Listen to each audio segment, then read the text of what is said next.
দুনিয়াতে রক্তপাত ঘটাবে, হানাহানি করবে, ক্ষমতার চেয়ার নিয়ে তারা লাফালাফি করবে, মারামারি করে রক্তপাত ঘটাবে। তারা আপনার ইসলামের মধ্যে শান্তি কখনো তারা দিবে না। তারা আপনার আখির নবীকে নিয়ে বিরোধিতা করবে, তারা কোরআন নিয়ে বিরোধিতা করবে, তারা আল্লাহর জিকির করতে চাবে না। আপনার তো কোনো প্রয়োজন নাই। আমরা ফেরেশতারা যারাই আছি, আল্লাহ আমরাই আপনার ইবাদত করব। চিল্লে পড়ি সুবহানাল্লাহ। আল্লাহ পাক ফেরেশতাদের জবাবে কি বললেন? আল্লাহ পাক বলেন, ক্বালা ইন্নী আ'লামু মা লা তা'লামুন। ফেরেশতারা আমি আল্লাহ যা জানি তোমরা তা কখনো জানো না। কথা বলেন ঠিক না বেঠিক? সেই কথা বলার পরে আল্লাহ রাব্বুল আলামিন সর্বপ্রথম জিবরাইল আলাইহিস সালামকে মাটি আনার জন্য দুনিয়ার জমিনের মধ্যে আগমন করালেন। জিবরাইল আমিনকে বললেন, হে জিবরাইল, জমিন থেকে তুমি মাটি নিয়ে আসো, আমি আদম সন্তান বানাবো। সুবহানাল্লাহ পড়বেন না? আমরা কোথায় থেকে আসছি একটু চিন্তা করে দেখেন, গবেষণা করে দেখেন, তারপরে আমরা সামনে আগাইতেছি। জিবরাইল আলাইহিস সালামকে বললেন, হে ফেরেশতা, তুমি জমিন থেকে মাটি নিয়ে আসো, আমি আমার আদম সন্তানকে আমি বানাতে চাই জমিনের মধ্যে। সুবহানাল্লাহ পড়বেন না? জিবরাইল আলাইহিস সালাম যখন দুনিয়ার জমিনের মধ্যে মাটি আনার জন্য মাটির উপরে যখন চাপ রাখলেন, আল্লাহু আকবার বলবেন না? মাটির উপরে চাপ রাখার পরে মাটি এমন জোরে কান্না করা শুরু করে দিল, কান্না করা শুরু করে দিল। সেই মাটির কান্না দেখে জিবরাইল আলাইহিস সালাম মাটি নিয়ে কখনো আল্লাহর দরবারে যেতে পারে নাই। পড়ি সুবহানাল্লাহ। চিৎকার মেরে বলি আল্লাহু আকবার। আর জোরে জবান খুলে বলেন আল্লাহু আকবার। জিবরাইল আলাইহিস সালাম এবার আল্লাহর দরবারে চলে গেলেন। ইয়া রব্বি কারীম, আমাকে মাটি আনার জন্য আপনি জমিনের মধ্যে পাঠালেন, কিন্তু আমি মাটি আনতে পারি না। ইয়া রব্বুল আলামিন, কেন পারো নাই রে জিবরাইল? ইয়া রব্বুল আলামিন, আমি এই জন্য পারি নাই, আমি যখন মাটির মধ্যে আমি যখন হাত রাখলাম, মাটি এমন জোরে কান্না করা শুরু করে দিল, কান্দন করা শুরু করে দিল, আমি জিবরাইল আলাইহিস সালাতু ওয়াস সালাম সহ্য করতে পারি নাই, তার জন্য আমি মাটি আনতে পারি নাই। পড়ি সুবহানাল্লাহ। তারপর আল্লাহ রাব্বুল আলামিন দ্বিতীয় ফেরেশতা হযরত মিকাইল আলাইহিস সালাতু ওয়াস সালামকে পাঠালেন, যাও মিকাইল জমিন থেকে মাটি নিয়ে আসো, আমি আদম সন্তান বানাবো। আল্লাহু আকবার। জোরে বলেন আল্লাহু আকবার। হযরত মিকাইল আলাইহিস সালাতু ওয়াস সালাম যখন জমিনের মধ্যে গেলেন, জমিনের মধ্যে যাওয়ার পরে আবার মাটির উপরে চাপ রাখলেন, মাটি নিবে। আল্লাহ পাক হুকুম করেছে, আল্লাহ পাক হুকুম করেছে মাটি নিবে। মিকাইল আলাইহিস সালাতু ওয়াস সালাম যখন মাটির উপরে আবার হাত রাখলেন, আল্লাহু আকবার বলবেন না? হাত রাখার পরে মাটি এমন জোরে কান্না করা শুরু করলো, ক্রন্দন করা শুরু করে দিল। মাটির কান্না দেখে, মাটির কান্নার মায়া দেখে মিকাইল আলাইহিস সালাম মাটি আনতে পারে নাই। বলি আল্লাহু আকবার। মিকাইল আলাইহিস সালাম আল্লাহর দরবারে আবার চলে গেলেন, গিয়ে বলে, রব্বে কারীম, আমিও মাটি আনতে পারি নাই। আল্লাহু আকবার। কেন রে মিকাইল মাটি আনতে পারো নাই? ইয়া রব্বে কারীম, আল্লাহ, আমি যখন মাটির উপরে চাপ রাখলাম, আল্লাহু আকবার, মাটি এমন জোরে কান্না করা শুরু করে দিল। ইয়া রব্বে কারীম, আমি মিকাইল আলাইহিস সালামের এত মায়া লেগে গেল, এত দয়া লেগে গেল, তার জন্য আমি মাটিকে আনতে পারি না। আল্লাহু আকবার বলবেন না? তারপর আল্লাহ রাব্বুল আলামিন ইসরাফিল আলাইহিস সালাতু ওয়াস সালামকে হুকুম করলেন। জিবরাইল আলাইহিস সালাতু ওয়াস সালাম পারেন নাই, মিকাইল পারেন নাই, হে ইসরাফিল, যাও দুনিয়া থেকে তুমি মাটি নিয়ে আসো, আমি আদম সন্তান বানাবো। আল্লাহু আকবার বলবেন না? তারপরে হযরত মিকাইল আলাইহিস সালাতু ওয়াস সালাম গেলেন, মাটি আনতে পারেন নাই। তারপর হযরত ইসরাফিল আলাইহিস সালাতু ওয়াস সালাম যখন মাটি আনার জন্য আবার দুনিয়ার জমিনের মধ্যে যখন চলে গেলেন, আবার মাটির মধ্যে হাত রাখার পরে মাটি এমন জোরে কান্না করা শুরু করে দিল। তার জন্য হযরত ইসরাফিল আলাইহিস সালাম মাটি নিয়ে আল্লাহ দরবারে যেতে পারে নাই। উচ্চ আওয়াজে পড়ে আল্লাহু আকবার। তারপর আল্লাহ রাব্বুল আলামিন বলেন, হে ইসরাফিল, মাটি নিয়ে আসো। না আল্লাহ, মাটি নিয়ে আনতে পারি নাই। কেন পারো নাই? আল্লাহ পাক যে মাটির মধ্যে আমি হাত রাখলাম, ইয়া রব্বে কারীম, আল্লাহ রব্বে কারীম, আল্লাহ, মাটির উপরে হাত রাখার পরে মাটি এমন জোরে কান্না করা শুরু করে দিল। তার জন্য আমি মায়ার কারণে সেই মাটিকে আপনার দরবারে আনতে পারি নাই। উচ্চ আওয়াজে জবান খুলে পড়া যাবে কি আল্লাহু আকবার। আহারে একটা বার কি জয়নগর কালামুরি মুসলমান চিন্তা করে দেখেছ রে বাবা, এই মাটির উপরে হাত রাখার পরে মাটি এমন জোরে কান্না করা শুরু করে দিল। আল্লাহু আকবার। একটা বার কি চিন্তা করে দেখেছো, যেই মাটির উপরে থেকে তোমার ক্ষমতার বাহাদুরি দেখাইতেছো, যেই মাটির উপরে থেকে তুমি বাহাদুরি মাস্তানি করতেছো রে বাবা, এই মাটির ঘর একদিন 3.5 হাত ঘরের মধ্যে তোমার আমার যেতে হবে। কথা বলেন ঠিক না বেঠিক? সেই মাটির ঘরের মধ্যে যেতে হবে কি হবে না? জোরে বলেন হবে কি হবে না? আমার মনে হয় আপনাদের আওয়াজের নমুনায় বোঝা যায় বড় লোকরা যাবে, ধনীরা কখনো যাবে না। সেই মাটির ঘর কে কে যাবেন? ডান হাত তুলে দেখান তো। নারে তাকবীর, নারে রিসালাত। সকলে সেই বিশ্বাসটা আমাদের অন্তরে আছে? এ জোরে বলেন আছে? একদিন তো আমরা যেই কবরের মধ্যে শুইব, সেই কবরটা কিসের হবে? মাটির। জোরে বলেন কিসের? সেই মাটিকে হাত নামান, সেই মাটিকে স্পর্শ করার জন্য 3 জন ফেরেশতা যখন গেলেন মাটি আনার জন্য, 3 জন ফেরেশতাই একের পর এক যারা মাটির মধ্যে হাত রাখে, প্রত্যেকটা ফেরেশতা মাটির কান্দন দেখে, কান্না দেখে তারা সেই মাটি আল্লাহর দরবারে পর্যন্ত নিতে পারে। চিন্তা করে দেখেছেন মুসলমান? সেই মাটির মধ্যে থেকেই কত বাহাদুরি মাস্তানি চলে আজকে দেশের মধ্যে। কথা কোন ঠিক না বেঠিক? সেই মাটির মধ্যে থেকেই 1 ইঞ্চি 1 শতক 1 হাত জায়গা নিয়ে ঝগড়া ফাসাদ মারামারি সমাজের মধ্যে আছে না নাই? জোরে বলেন আছে না নাই? কাল হাসরের ময়দানে কিন্তু আপনি জবাব দিতে হবে। অন্যের আইল কাটতে কাটতে মনে করে নিজের খেত 1 কানিরে 1.5 কানি বানাইছেন, এই জবাব কিন্তু একদিন হাসরের মাঠে দিতে হবে। কথা বলেন ঠিক না বেঠিক?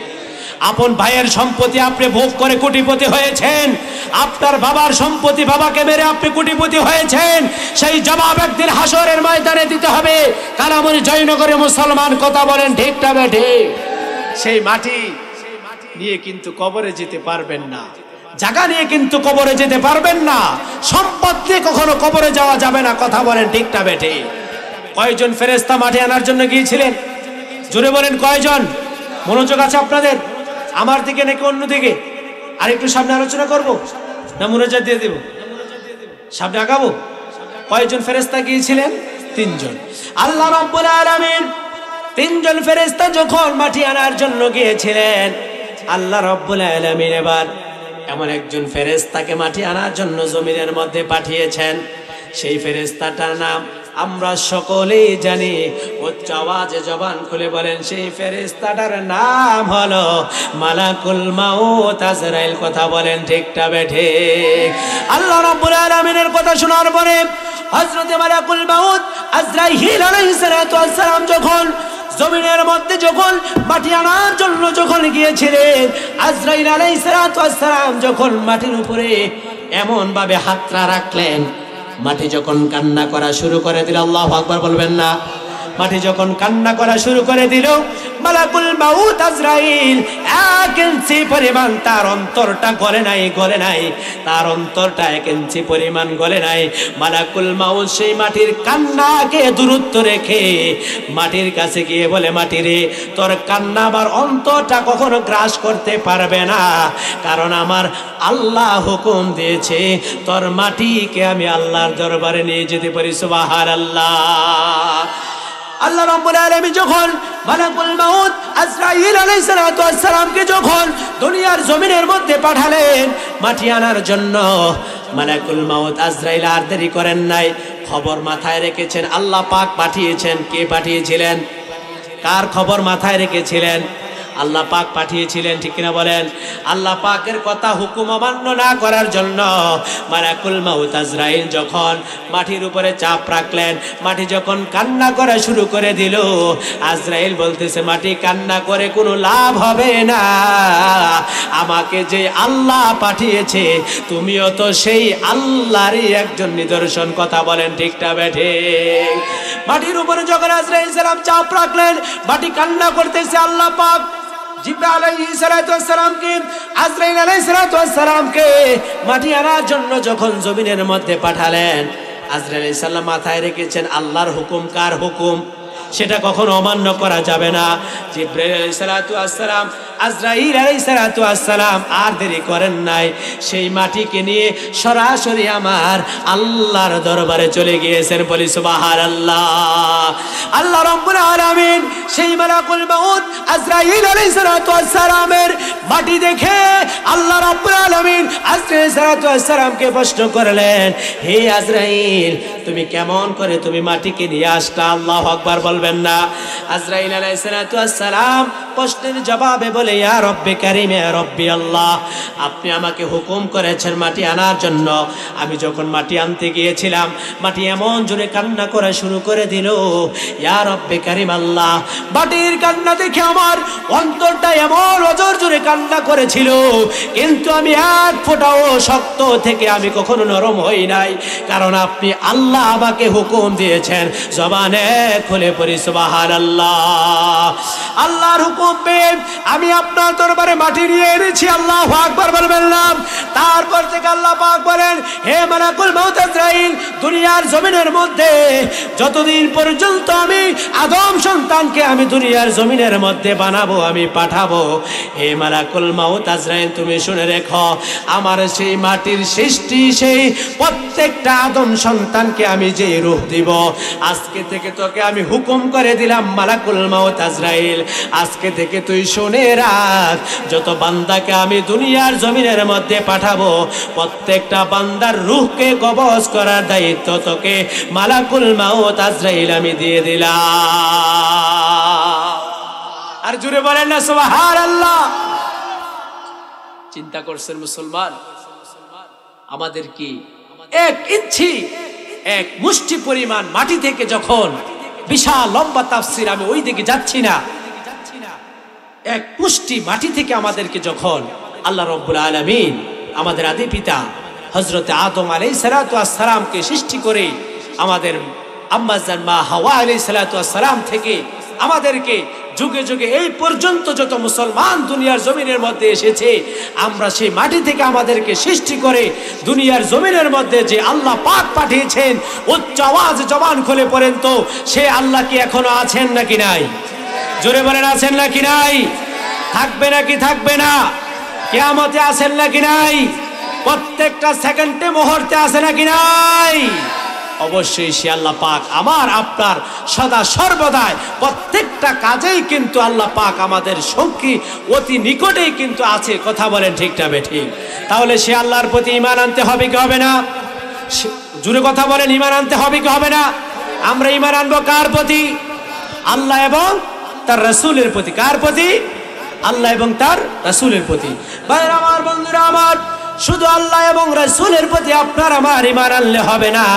আল্লাহ রাব্বুল আলামিনের প্রিয় হাবিব আরেক জায়গার মধ্যে বলেছেন, আমানতু বিল্লাহি ওয়া মালাইকাতিহি ওয়া কুতুবিহি ওয়া রুসুলিহি ওয়াল ইয়াউমিল আখির ওয়াল কদরি খায়রিহি ওয়া শাররিহি মিনাল্লাহি তাআলা ওয়াল বা'সি বাদাল মাউত। জবানে খুলে পড়ি সুবহানাল্লাহ।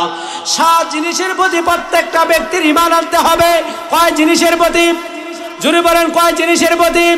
1 নম্বরে হলো আল্লাহ, 2 নম্বরে হলো রাসূল, 3 নম্বরে হলো ওয়া মালাইকাতিহি, ফেরেশতাদের প্রতি ঈমান আনতে হবে। ওয়া মালাইকাতিহি ওয়া কুতুবিহি, কিতাব আল কোরআনের প্রতি বান্দার ঈমান আনতে হবে। সেই কোরআনকে আমরা মানি কি মানি না? জোরে বলেন, মানি কি মানি না? সেই কোরআনের কথা আমাদের সকলের মানার দরকার আছে নাকি নাই? শুধু কিতাবের প্রতি ঈমান আনলে চলবে না। ওয়াল ইয়াউমিল আখির, আখিরাতের প্রতি ঈমান আনতে হবে। কার প্রতি ঈমান আনতে হবে? আখিরাতের প্রতি ঈমান আনতে হবে। ওয়াল কদরি খায়রিহি ওয়া শাররিহি মিনাল্লাহি তাআলা ওয়াল বা'সি বা'দাল মাউত। আল্লাহর প্রিয় হাবিব বলেন, ফেরেশতার প্রতি, কিতাবের প্রতি, কিয়ামতের প্রতি, তাকদীরের প্রতি, পরকালের প্রতি, 7 জিনিসের প্রতি আমাদের ঈমান আনতে হবে। কথা বলেন ঠিক না বেঠিক? 7 জিনিসের মধ্যে সর্বোত্তম, সর্বশ্রেষ্ঠ দুইজনের প্রতি ঈমান আমাদের সর্বোত্তম পবিত্র আমাদের ঈমান আনতে হবে। তার মধ্যে সর্বপ্রথম হচ্ছে আল্লাহ এবং রাসূল। তার জন্য বলেছেন ওয়া ইউমিন বিল্লাহি ওয়া ইয়ামাল সালিহান ইউকাফির আনহু সাইয়্যাতিহি ওয়া ইউদখিলহু জান্নাতিন তাজরি মিন তাহতিহাল আনহার। আল্লাহ বলে বান্দা আল্লাহ এবং তার রাসূলের প্রতি যে বান্দাটা ঈমান আনবে, সৎ কর্ম করবে, নেক আমল করবে, তার জন্য কি রেখে দেওয়া হয়েছে? জোরে বলেন কি রেখে দেওয়া হয়েছে? জান্নাত। ভাইরা আমার, বন্ধুরা আমার, তার জন্য আমি বলতে চাই আল্লাহর প্রতি কেমন ঈমান আমরা আনবো যে আল্লাহ রাব্বুল আলামিন আমাদেরকে সৃষ্টি করেছেন। জোরে উচ্চ আওয়াজে বলেন আমাদের সৃষ্টিকর্তাকে। জোরে বলেন আমাদের সৃষ্টিকর্তাকে। আমাদের মহান রবের নাম কি? আমাদের আল্লাহ কয়জন? আমাদের রাসূল কয়জন? সেই বিশ্বাস আকীদা আমাদের অন্তরের মধ্যে আছে নাকি নাই? আমাদের প্রভু এক, একই নবীর উম্মত, জীবন বিধানে ওই শিবানী কোরআন। তবে কেন কেন হে মুসলমান, ঠিক না? এক করিয়া হবার বাইতুল্লাহ মদিনা শরীফে ওহুদ পাহাড়ে বদরের মাঠে, ঠিক না বলো? আমাদের প্রভু কয়জন? এ জোরে বলেন কয়জন? আমাদের রাসূল কয়জন? আল্লাহ এবং রাসূলের প্রতি আমাদের সকলের ঈমান আনার দরকার আছে নাকি নাই? ভাইরা আমার, বন্ধুরা আমার, আমি আপনাদেরকে সারাংশ সারমর্ম বুঝিয়ে দিচ্ছি। এই জমিনের মধ্যে যত ইবাদত করবেন, যত নামাজ পড়বেন, যত রোজা রাখবেন, যত হজ করবেন, যাকাত দিবেন, আল্লাহ এবং রাসূলের প্রতি যদি কারো ঈমান দুর্বল থাকে, তার নামাজ, রোজা, হজ, যাকাত কোনো কিছু আল্লাহর দরবারে কবুল হবে না। কথা বলেন ঠিক না ঠিক?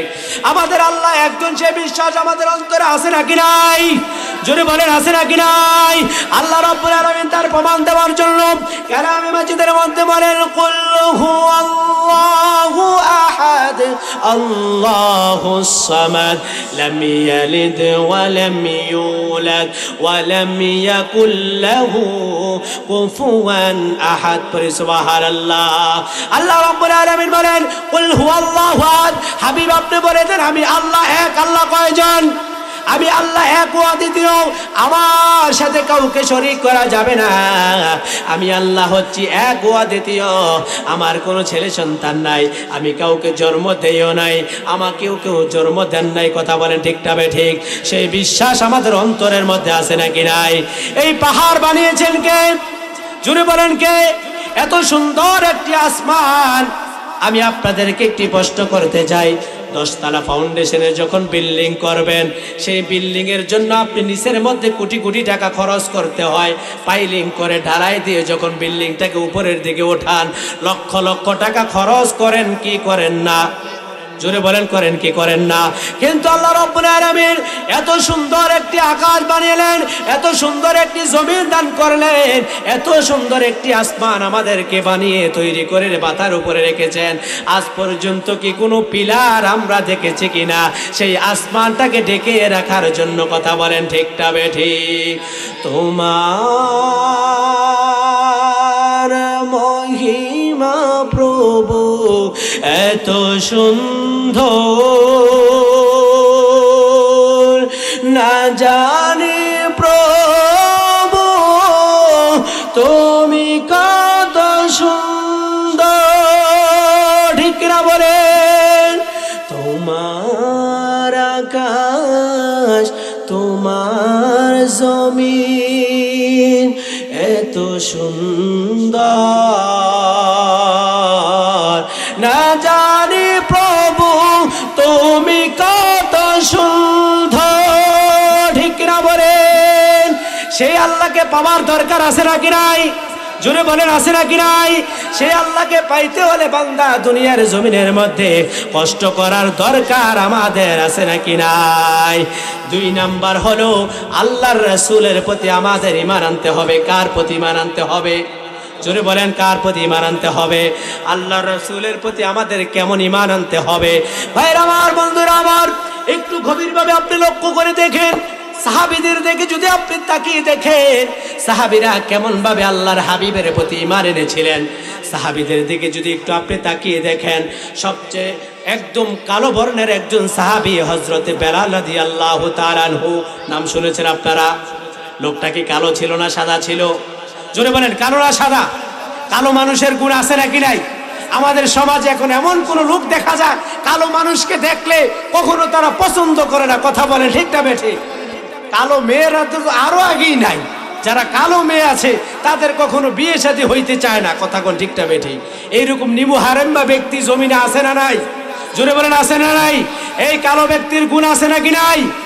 কালো ব্যক্তির গুণ কে বানিয়েছেন? সাদাকে বানিয়েছেন কে? কালোকে বানিয়েছেন কে? সকল কিছু রূপ কে দিয়েছেন? আল্লাহ। ঠিক কিনা বলেন? হযরত বেলাল সাহাবী এমন একজন কালো বর্ণের একজন সাহাবী ছিলেন, যেই সাহাবীটা আল্লাহর হাবিবের প্রতি কেমন ঈমান এনেছিলেন। একটু বন্ধুগণ ভালো করে মনোযোগ সহকারে শুনেন। হযরতে বেলাল রাদিয়াল্লাহু তাআলা আনহু কেমন একজন সাহাবী ছিলেন। আল্লাহর হাবিবের সর্বোত্তম এবং সর্বশ্রেষ্ঠ ভালো মনের একজন সাহাবীর নাম ছিল হযরতে বেলাল রাদিয়াল্লাহু তাআলা আনহু। সুবহানাল্লাহ বলবেন না? হযরতে বেলাল রাদিয়াল্লাহু তাআলা আনহু আল্লাহর হাবিবকে কেমন ভালোবাসতেন। তার বংশের লোকেরা তাকে এমন ভাবে মারামারি করত, তার উপরে এত অত্যাচার করত, তার উপরে জুলুম করত। আমাদের সমাজের মধ্যে এরকম জুলুমবাজ আছে নাকি নাই? আমাদের দেশের মধ্যে এরকম জুলুম আছে নাকি নাই? অত্যাচার আছে নাকি নাই? জোরে কথা বলেন, আছে নাকি নাই? জুলুম অত্যাচার নিপীড়িত আমাদের দেশের মধ্যে আছে নাকি নাই? মুসলমানের সন্তান আজকে দেশের মধ্যে দেখা যায়, আজকে কম বেশ প্রত্যেকটা সমাজের মধ্যে, প্রত্যেকটা দেশের মধ্যে দেখা যায়, ভাই ভাইয়ের কোনো বিষয় নিয়ে দ্বন্দ্ব হয়ে গেলে, আপনার আমার স্বার্থের মধ্যে কখনো আঘাত হয়ে গেলে, আমরা একজন আরেকজনের উপরে জুলুম অত্যাচার নির্যাতন করি কি করি না? কথা বলেন ঠিক না বেঠিক? প্রত্যেকটা সেক্টরে প্রত্যেকটা ব্যক্তি কিন্তু এই জুলুম নির্যাতন আছে নাকি নাই? কিন্তু নবীজির সাহাবী হযরতে বেলাল রাদিয়াল্লাহু তাআলা আনহু যেই জুলুম অত্যাচার তার উপরে করেছিলেন, একমাত্র বলেছিলেন, রে বেলাল তুই এখনো সময় আছে, মুহাম্মাদের কালেমা থেকে তুই দূরে সরে আয়, না হয় কিন্তু তোর পিঠের চামড়াও রাখবো না। হযরতে বেলাল রাদিয়াল্লাহু তাআলা আনহু এমন একজন সাহাবী ছিলেন, উত্তপ্ত বালুর মধ্যে যে বেলালকে যখন রশি লাগায়া যখন টানা শুরু করলো, হেঁচড়া শুরু করলো, বেলালের চামড়াগুলো খসখস খসখস করে রোদের মধ্যে তাপের মধ্যে গলতে শুরু করে দিল। তারপরে বেলাল রাদিয়াল্লাহু তাআলা আনহুর জবান দিয়ে বের হয়ে গেল, আল আহাদ আল আহাদ আল আহাদ, যত কিছুই করো আমার মহান আল্লাহ একজন। কথা বলেন ঠিক না বেঠিক? হযরতে বেলালের নবী প্রেম কত ছিল! বেলাল রাদিয়াল্লাহু তাআলা আনহুকে যত মারতো যত অত্যাচার করতো, বেলাল সাহাবী একটাই কথা বলতো, হে আমার বংশের লোকেরা তোমরা ভালো করে শুনে নাও, তোমরা আমাকে মারতে পারবা, তোমরা আমাকে অত্যাচার করতে পারবা, জুলুম করতে পারবা, কিন্তু আমি বেলালের অন্তর থেকে কখনো মুহাম্মাদের ঈমান মুহাম্মাদের কালেমা কখনো দূরে সরাতে পারবি না। কথা বলেন ঠিক না বেঠিক? আপনি একটু চিন্তা করে দেখেছেন ভাই, বেলাল সাহাবীদের ঈমানের পাওয়ার কত ছিল! আল্লাহর হাবিব কেমন ভাবে মহব্বত করতো, ভালোবাসতো। কিন্তু আজকে দুঃখের বিষয়, সাহাবীরা এমন ভাবে আল্লাহর হাবিবকে ভালোবাসতো, কিন্তু আমরা ইঞ্চি পরিমাণ আদা গোলাম উম্মত হয়ে আল্লাহর হাবিবের ভালোবাসা, হাবিবের প্রতি ঈমান, আমরা আজ পর্যন্ত মুসলমানের সন্তান হয়ে, শ্রেষ্ঠ নবীর উম্মত হয়ে আজ পর্যন্ত সেই হাবিবের প্রতি ঈমান আনতে পারি না। কথা বলেন ঠিক না বেঠিক? নবীর পরে নবী নাই, আল্লাহর হাবিবের পরে এই জমিনের মধ্যে আর কোন নবী আসবে না। কথা বলেন ঠিক না বেঠিক? সেই খতমে নবুয়ত আন্দোলনের বিশ্বাস আমাদের অন্তরের মধ্যে আছে নাকি নাই? জোরে বলেন আছে নাকি নাই? তার জন্য রব্বি করিম আল্লাহর হাবিব বলেন, আনা খাতামুন নবিয়্যিনা লা নবিয়্যা বাদ। আল্লাহর হাবিব বলেন, আমি হচ্ছি শেষ নবী, আমার পরে দুনিয়াতে আর কোন নবী আসবে। কথা বুঝতে পেরেছেন? এইরকম নাস্তিক মুরতাদ ইহুদি বেঈমান এখন জমিনে আছে, যারা দাবি করে নাকি তাদের আমাদের নবীর পরে নাকি আবারও নবী আছে, আসবে, চিল্লায় পড়ে নাউজুবিল্লাহ। তারা কি মুশরিক না মুসলমান? কাফের না মুসলমান? তারা কখনো মুসলমান হতে পারে? জয়নগর কালামুরে মুসলমান বলেন আমাদের নবী কয়জন, আমাদের আল্লাহ কয়জন, আমাদের কোরআন কয়জন? কোরআন কয়টা? দুইটা না একটা? একটা। সেই কোরআনের পথ ও মত যতদিন পর্যন্ত আমরা অবিচল থাকব, আল্লাহ রাব্বুল আলামিন যতদিন পর্যন্ত দুনিয়াতে আমরা বেঁচে থাকব, ততদিন পর্যন্ত সেই আল্লাহর প্রতি ঈমান এবং বিশ্বাস স্থাপন আমরা রেখে আমাদের প্রত্যেকটা জীবন, পারিবারিক জীবন, রাষ্ট্রীয় জীবন, সামাজিক জীবন, মহান রব্বি করিম আমাদেরকে যেন একসাথে হতে হবে। কথা বলেন ঠিক না বেঠে? আমাদের এখনো সময় আছে। আমাদের বাম থেকে ডান থেকে নাস্তিক ইহুদিরা, রাম বাম নাস্তিক মুরতাদেরা আল্লাহর হাবিবের শান ও মান নিয়ে কথা বলে। ইন্ডিয়া থেকে আওয়াজ আছে মুসলমানকে হটাতে হবে, মুসলমানের ঈমানকে দূরে সরিয়ে দিতে হবে, কোরআনকে দূরে সরিয়ে দিতে হবে। জয়নগর কালামুরি বরুড়ার মুসলমানকে বলে যাই, 1 ইঞ্চি পরিমাণ রক্ত যতদিন পর্যন্ত শরীরের মধ্যে থাকবে, আল্লাহর দ্বীনের ইসলামের মধ্যে আল্লাহর দ্বীনের হুকুমত, আল্লাহর কোরআনের হুকুমত চালন করবই যতদিন পর্যন্ত জমিনে বেঁচে থাকবো। কথা বলেন ঠিক না বেঠে?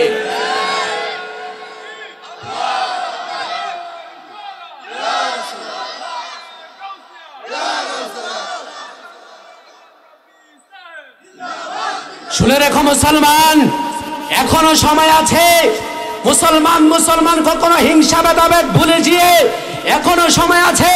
আমি আপনি টুকটাক বিষয় নিয়ে দ্বন্দ্ব করে সমাজে ফেতনা ছড়াচ্ছি, দেশের মধ্যে ফেতনা ছড়াচ্ছি।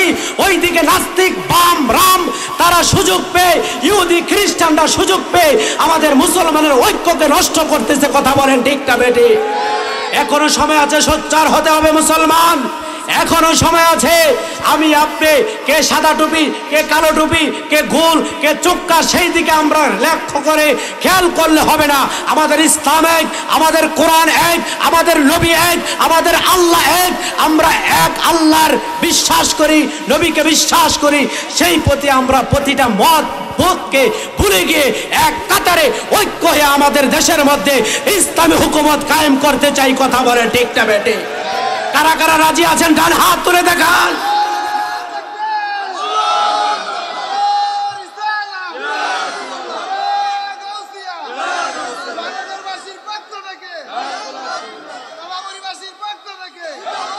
বরুড়ার মুসলমান সাবধান হতে হবে। কি হতে হবে?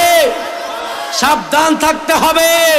আমাদের ঈমান আকীদা আমলকে যেন চুরি না করতে পারে, আমাদের কোরআনকে যত চুরি করে না নিতে পারে, আমাদের দেশ থেকে যত ইসলামকে কখনো কেড়ে না নিতে পারে। কথা বলেন ঠিক না বেটি? সেই ব্যর্থতা আজকে আপনাদের মাঝে রেখে গেলাম। আমি আর আপনি হিংসা করি, টুকটাক বিষয় নিয়ে দ্বন্দ্ব করি। ওইদিকে ইহুদি খ্রিস্টান নাসারারা সুযোগ পেয়ে আমার আপনার মাঝে ঢুকে ঢুকে দিন দিন আমাদের ইসলামকে কেড়ে নিয়ে যাচ্ছে, কোরআনকে কেড়ে নিয়ে যাচ্ছে। মুসলমানের মধ্যে দ্বন্দ্ব লাগিয়ে তারা আজকে দেশটার মধ্যে একটা অরাজক সৃষ্টি করতে চাচ্ছে। আমরা সেটা কখনো দিতে রাজি না। বাস্তব কথা। এলেম থাকলেই শুধু হবে না, রসুলের প্রেম মহাব্বত, ইশকে রসুলের প্রেম মহাব্বত অন্তরে থাকতে হবে। কথা বলেন ঠিক না বেঠে? সেটা কি আমার কথা না আল্লাহর কথা? জোরে বলেন, আমার কথা না আল্লাহর কথা? আপনার অন্তরে নবীর প্রেম আছে, ভালোবাসা আছে, ঈমান আছে, আমল করেন নাই, কোনো একদিন জাহান্নাম থেকে মুক্তি পাইয়া জান্নাতে যাইতে পারবেন। কিন্তু যে ব্যক্তিটার ঈমান নাই, তার কোনোদিন কোনো জাহান্নাম থেকে মুক্তি হইয়া জান্নাতে যাইতে পারবে এই সুযোগও তার। ঈমান বড় একটি দামি সম্পদের নাম। বা ঈমান বড় একটি দামি সম্পদের নাম। পর্দার অন্তরের মা বোনেরা, আপনাদের কথা কি বলবো? আপনাদের দিকে ওয়াজ করতে গেলে তো 90% মহিলারা সকালবেলা আন্দোলনে বের হয়ে যাবে। হুজুর তো আমাদের বিরুদ্ধে সবকিছু বলে গিয়েছে। কিন্তু কালামুরির মুসলমান, জয়নগরের মুসলমান, আপনাদের মা বোনদেরকে সোচ্চার হতে হবে, সাবধান থাকতে হবে। মা বোনেরা ঠিক হয়ে গেলে গোটা জাতি ঠিক হয়ে যাবে। কথা বলেন ঠিক না বেটে? মা বোনদেরকে পর্দার আড়ালে রাখতে হবে। এই মজলিসে কোনোদিন আসি আর না আসি, এই মনোমুগ্ধকর কথাগুলো ভালোভাবে শ্রবণ করে নেবেন। আপনার স্ত্রী, আপনার বোনকে, আপনার মেয়েকে সাবধান করার, পর্দা করার দায়িত্ব আমার না আপনার? জোরে বলেন, আমার না আপনার? হাসরের ময়দানে আপনি নিজে আমল করে জান্নাত পেয়ে নেবেন, এত সোজা না। আল্লাহ যখন ধরবে তখন জিজ্ঞাসা করবে, হে মহিলা তুমি পর্দা করো নাই কেন? হে মহিলা, হে তুমি পর্দা করো নাই কেন? আল্লাহ পাকের কাছে সে মেয়ে তখন দরখাস্ত করবে, রব্বে কারীম পর্দা কি জিনিস আমার বাবা তো আমাকে কোনোদিন শিখায় নাই, পর্দা কি জিনিস আমার স্বামী আমাকে কোনোদিন শিখায় নাই, তার জন্য আমি পর্দা করি নাই। আপনি যখন জান্নাতে যেতে চাইবেন, পিছন দিক থেকে ফেরেশতা আপনাকে টানিয়ে বলবে, কই যাস বেটা, এই বাটফার, দুনিয়াতে নিজে নিজে আমল করে জান্নাতে যাবি, এত সোজা না। ওই তোর স্ত্রী, ওই তোর বোন, তাদেরকে পর্দা শিখাস নাই, তাদেরকে দ্বীন ইসলাম শিখাস নাই, তাদেরকে জীবনে কোনোদিন কোরআন পড়া শিখাস নাই, আজকে তুই জান্নাতে যেতে পারবি না, তাদের সাথে জাহান্নামের মধ্যে যা। কথা বলেন ঠিকটা বেঠিক? তাহলে মা বোনদেরকে পর্দার আড়ালে থাকতে হবে। কথা বলেন ঠিকটা বেঠিক? অযথা বড়রা মা বোন, আরে বাবুরি এবারে দরকার নাই, এবারে এরপরও বড়রা বাজারও যায়। কথা বল ঠিকটা বেঠিক? এবারে দরকার নাই অযথা সকাল 7টা বাজে ট্যাং ট্যাঙ্গে তার এই ব্যাগটারে বিছে লইয়া 8টা ট্যাং ট্যাঙ্গে যাইতে আছে। কই যাও? ও কিন্ডার গার্ডেন আছে। কে রে? কয় তে না পরে কিন্ডার গার্ডেনের ভিতরে তে পরে। এবারে এওয়া আইছে বিকালবেলা, চিন্তা করছেনি কেমন ধোঁকাবাজি, কেমন পাটফারি।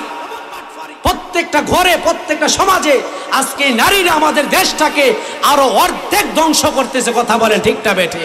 আর আমাদের মোবাইল, এই হ্যামসাম টাচ মোবাইল প্রত্যেকটা যুবকের চরিত্রকে ধ্বংস করতেছে, প্রত্যেকটা মা বোনের চরিত্রকে ধ্বংস করতেছে। কথা বলেন ঠিকটা বেঠে? সেই মোবাইলের গুনাহ থেকে আল্লাহ পাক আমাদেরকে হেফাজত করে, সকলে বলে আল্লাহুম্মা আমিন। ভাইরা আমার, বন্ধুরা আমার, যা কিছু বললাম আল্লাহ পাক আমাদের সকলকে আমল করার তৌফিক দান করুন, সকলে বলে আল্লাহুম্মা আমিন। আল্লাহ পাক আমাদের সকলকে আমলের সহিত ঈমান ও আমল নিয়ে কবরে যাওয়ার তৌফিক দান করুন, সকলে বলে আল্লাহুম্মা আমিন। প্রিয় জয়নগর কালামুরিবাসী, আমার কলিজার মানুষ, আমার হৃদয়ের মানুষ, তারা আমাকে এমন ভালোবাসে, যেই ভালোবাসার দায় আমি জীবন ভর কোনোদিন আপনাদেরকে দিতে পারবো। আপনারা আমাকে ভালোবাসেন কিনা? 3জন ব্যক্তির মুখ থেকে সাড়া পাইছি জি, আর অনেকে এমন ভাবে বসে আছে মানে তারা মনে হয় আমার প্রতি একটু নারাজ হয়ে বসে আছে। আপনারা আমাকে ভালোবাসেন? আপনারা ভালোবাসেন বিধায় কিন্তু আজকে এখানে এসেছি।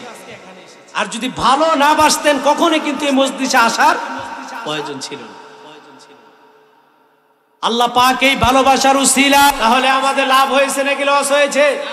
জোরে বলে লাভ নাকি লস? আমাদের লাভের আওয়াজকে আসতে হবে না জোরে হবে? এমন একটি তাকবীরের ধ্বনিতে আমরা আজকে এই লাভের আওয়াজকে দিতে চাই। আশেপাশে যত মুসলমান এখনো পর্যন্ত ঘর বাড়িতে আছে, তারা যেন কেউ ঘর বাড়িতে আর না থাকতে পারে। রাজি আছেন? প্রস্তুত আছেন? নারে তাকবীর। আপনারা ঘুমাই না আওয়াজে বেড়ার বাইতে আইব। হ্যাঁ মাশাআল্লাহ, যে আওয়াজ দিছে না এটা তো ফুকুরে পার হয়ে গেছে না। কার বাইতে কোন কইলাম এই কথা? প্রস্তুত আছে?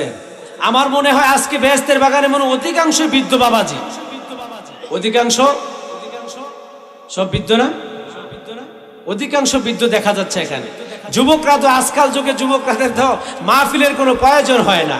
যেই মোবাইল, যেই ফ্রি ফায়ার, যে গেমস তাদের আছে, তাদের মাহফিলের কোনো প্রয়োজন নাই। কারণ তারা আরো 80 বছর 70 বছর বাঁচবো, ওই সময় তারা ইবাদত করবো। কথা বলেন ঠিক না বেঠিক? আরে যুবক রে, আমিও তো একটা যুবক। থাকতে দুনিয়া সিন্নালো, বুঝছো? এখনো তো কিছুই দেখছো না।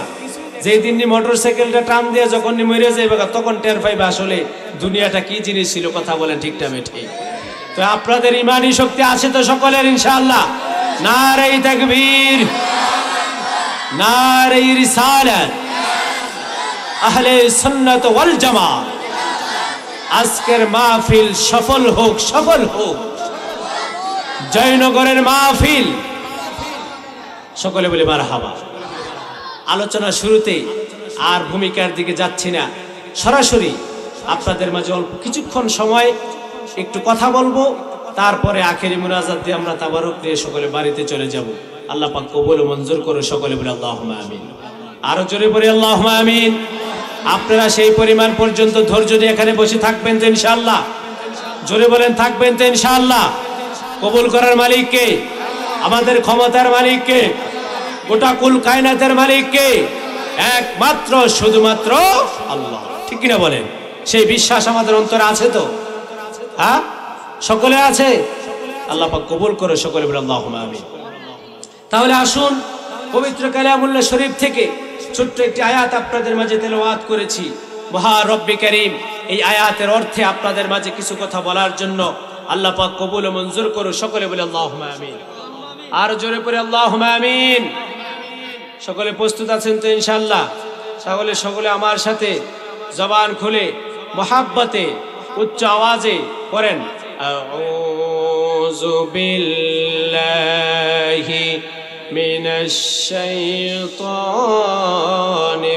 রাজীম বিসমিল্লাহির রাহমানির রাহিম ওয়া মান يؤمن بالله ويعمل صالحا يكفر عنه سيئاته ويدخله جنات تجري من تحتها الأنهار خالدين فيها أبدا ذلك الفوز العظيم سبحان الله আল্লাহ রাব্বুল আলামিন সূরাতুত তালাকের 11 নম্বর আয়াতে কত সুন্দরভাবে তিনি মুমিন বান্দাদেরকে হেদায়েতের জন্য, দিক নির্দেশনার জন্য কত সুন্দর একটি আয়াত আমাদের মাঝে নাজিল করে দিয়েছেন। সুবহানাল্লাহ পড়বেন না? আল্লাহ রাব্বুল আলামিন পৃথিবীর সকল মানুষকে এমন একটা সুন্দর সাজেশন এবং আমাদের সকলকে দিক নির্দেশনা দিয়ে কত সুন্দর আয়াত আমাদের মাঝে আল্লাহ পাক নাজিল করে দিচ্ছেন।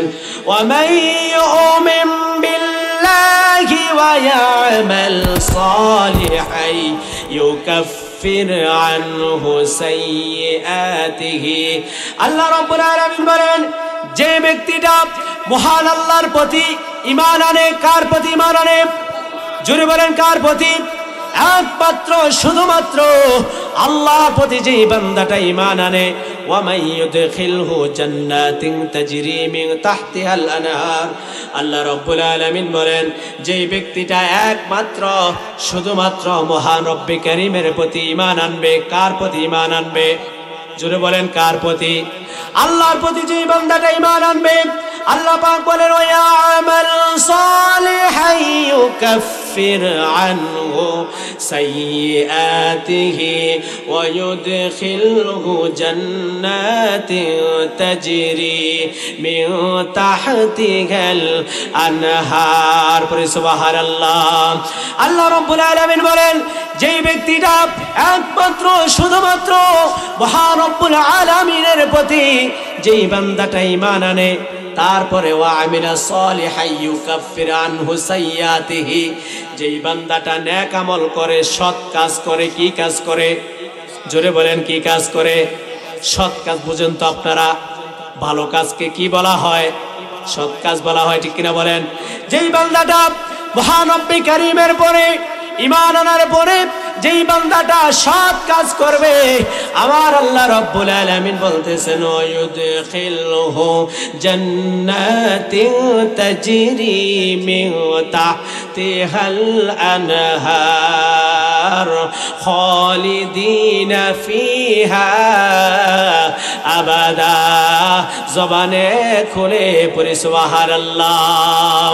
আল্লাহ রাব্বুল আলামিন বলেন, যেই ব্যক্তিটা মহান আল্লাহর প্রতি ঈমান আনার পরে সৎ কর্ম করে, আমার আল্লাহ রাব্বুল আলামিন ওই বান্দার জন্য রেখে দিয়েছেন একমাত্র শুধুমাত্র ইউদখিলহু জান্নাতিন তাজরি মিন তাহতিহাল আনহার।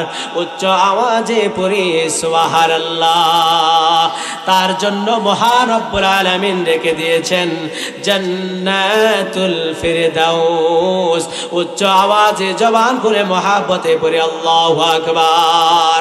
আল্লাহ রাব্বুল আলামিন বলেন, পৃথিবীর জমিনের মধ্যে যেই ব্যক্তিটা এক আল্লাহর প্রতি ঈমান আনবে, তার রাসূলের প্রতি ঈমান আনবে, তারপরে যেই বান্দাটা সৎ কর্ম করবে, আল্লাহ রাব্বুল আলামিনের প্রতি আমলে সালেহা করবে, আমার আল্লাহ রাব্বুল আলামিন ওই বান্দার জন্য রেখে দিয়েছে এমন একটি জান্নাত, এমন একটি জান্নাত, জান্নাতুল ফিরদাউস। পড়ি সুবহানাল্লাহ।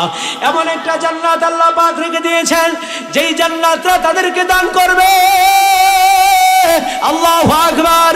এমন একটা জান্নাত বান্দার জন্য রেখে দিয়েছে, সুবহানাল্লাহ বলবেন না? এমন একটা জান্নাত দুনিয়ার জমিনে যেই বান্দাটা আল্লাহর প্রতি ঈমান আনবে, সৎকর্ম করবে, আমলে সালেহা করবে, তার জন্য পরকালে রব্বে কারীম এমন একটা জান্নাত রেখে দিয়েছে, যেই জান্নাতের নাম হলো জান্নাতুল ফিরদাউস। পড়ি সুবহানাল্লাহ। আল্লাহ রাব্বুল আলামিন বলেন, সেই জান্নাতের তলদেশের মধ্যে নহর প্রবাহিত থাকবে। আল্লাহু আকবার। আর জোরে বলেন না আল্লাহু আকবার। সেই জান্নাতের তলদেশের মধ্যে নহর প্রবাহিত থাকবে। কেমন নহর? বান্দাটা যখন দুনিয়ার জমিনের মধ্যে কষ্ট করবে, বান্দাটা আল্লাহর প্রতি ঈমান আনবে, বিশ্বাস স্থাপন করবে, দুনিয়ার জমিনের মধ্যে বান্দা যখন আমল করবে, সৎ কাজ করবে, অসৎ কাজ থেকে বান্দা যখন বিরত থাকবে, আল্লাহ রাব্বুল আলামিন ওই বান্দার জন্য বেহাশরের ময়দানে বিচারের কাঠগড়া যখন বিচার শেষ হয়ে যাবে, ওই বান্দার জন্য এমন একটা জান্নাত জমিনের মধ্যে থেকে বান্দাটা ভালো আমল করে, সৎ কর্ম করে, আল্লাহর প্রতি বিশ্বাস স্থাপন করে, আল্লাহর হাবিবের প্রতি বিশ্বাস স্থাপন করে, ওই বান্দার জন্য এমন একটি জান্নাত আল্লাহ পাক জমিনের মধ্যে থেকে বান্দাদের জন্য রেখে দিয়েছে হাশরের ময়দানে। সেই জান্নাতের নাম হলো জান্নাতুল ফিরদাউস। পড়ি সুবহানাল্লাহ। দেখা যায় আজকে ঈমান তো দূরের কথা, আল্লাহর হাবিবের প্রতি ঈমান তো দূরের কথা, বান্দা কিন্তু ঠিক মতো মসজিদে না যাইয়াও সেই বান্দাটা চায় জান্নাতে যাওয়ার জন্য। কথা বলেন ঠিক না ঠিক? বান্দা হারাম খেয়েও খায়, চায় জান্নাতে যাওয়ার জন্য। বান্দা সিটিংবাজি করে, বাটফারি করে, চুরি করে, ডাকাতি করে, ওই বান্দাও চায় জান্নাতে যাওয়ার জন্য। কথা বলেন ঠিক না ঠিক? জান্নাত কিন্তু মামুর বাড়ির আবদার নয়, আপনি বললেন, মুখে বললেন আর জান্নাতে চলে যাবেন, বিষয়টা এত সহজ নয়। আল্লাহ বলছেন, ওমাই ইউমিন বিল্লাহি ওয়া ইয়ামাল সালিহান ইউকাফির আনহু সাইয়্যাতিহি। আল্লাহ বলে, বান্দা সর্বপ্রথম তুই আমার প্রতি ঈমান আন, তারপরে সৎকর্ম কর, তারপরে নেক আমল কর, আমলে সালেহা কর, তোর জন্য আমি এমন একটি সুন্দর জান্নাত আমি আল্লাহ পাক তৈরি করে রেখে দিয়েছি, যেই জান্নাতের তলদেশের মধ্যে থাকবে নহর প্রবাহিত। যেই জান্নাতের মধ্যে বান্দা যখন যাবে, বান্দা সেই জান্নাতের মধ্যে গিয়ে যা চাবে মুখ দিয়ে বলবে, আমার আল্লাহ পাক সাথে সাথে সেই বান্দার জন্য প্রস্তুত রেখে দিবে। চিল্লায়ে পড়ি সুবহানাল্লাহ। তাহলে আমরা সেই জান্নাতে যেতে চাই কি চাই না? আরো জোরে বলেন, চাই কি চাই না? ভাইরা আমার, বন্ধুরা আমার, তার জন্য আল্লাহ রাব্বুল আলামিন এই দুনিয়ার জমিনের মধ্যে আমাদেরকে কে পাঠিয়েছেন? জোরে বলেন, কে পাঠিয়েছেন? কোনো সন্দেহ আছে নাকি? কোনো সন্দেহের অবকাশ নাই। রব্বুল আলামিন আমাদের দুনিয়ার জমিনের মধ্যে এত সুন্দর করে আমাদেরকে বানালেন, মানুষ হিসাবে বানালেন। কি হিসাবে? কি হিসাবে আমাদেরকে পাঠালেন? একমাত্র শুধুমাত্র মানুষ হিসাবে আমাদেরকে জমিনের মধ্যে পাঠালেন। আল্লাহ রাব্বুল আলামিন যখন মানুষ বানানোর জন্য সকল ফেরেশতাদেরকে একসাথে যখন একত্রিত করা হলো, ফেরেশতাদেরকে ডেকে বলে, হে ফেরেশতারা, আমি দুনিয়ার জমিনের মধ্যে মানুষ বানাতে চাই। কি বানাতে চাই? জোরে কথা বলেন, কি বানাতে চাই? কে বলতেছে? জোরে বলেন, কে বলতেছে? আল্লাহ পাক ফেরেশতাদেরকে বলতেছে, ইয়া রব্বে কারীম, রব্বি আল্লাহ, জমিনের মধ্যে আমি আদম সন্তান বানাতে চাই। আল্লাহ রব্বুল আলামিন ফেরেশতাদেরকে এই কথা বলার পরে ফেরেশতারা আল্লাহর প্রশ্নের জবাবে বলেন, আল্লাহ রব্বুল আলামিন বলেন, ওয়া ইয ক্বালা রাব্বুকা লিল মালাইকাতি ইন্নী জাইলু ফিল আরদি খলিফা। পড়ি সুবহানাল্লাহ। আল্লাহ রব্বুল আলামিন বলেন, হে ফেরেশতারা, দুনিয়ার জমিনের মধ্যে আমি আল্লাহ রাব্বুল আলামিন আলামিন মানুষ বানাতে চাই। কি বানাতে চাই? জোরে বলেন, কি বানাতে চাই? মানুষ বানাতে চাই। ফেরেশতারা আল্লাহর প্রশ্নের জবাবে বলে, ইয়া রব্বে কারীম, রব্বি আল্লাহ, জমিনের মধ্যে আপনি মানুষ বানাবার কোনো প্রয়োজন নাই, আপনি অযথা তাদেরকে বানাবেন, তারা জমিনের মধ্যে পেরে খলাইফাতাও ক্বালু আতাজআলু ফিহা মান ইউফসিদু ফিহা ওয়া ইয়াসফিকুদ দিমা ওয়া নাহনু নুসাব্বিহু বিহামদিকা ওয়া নুকদ্দিসু লাক। রব্বুল আলামিন, আপনি জমিনের মধ্যে মানুষ বানাবার কোনো প্রয়োজন নাই। তারা জমিনের মধ্যে মারামারি করবে, তারা হানাহানি করবে, তারা রক্তপাত করবে, তারা ক্ষমতার চেয়ার নিয়ে মারামারি করবে। কথা বলেন ঠিক না বেঠিক?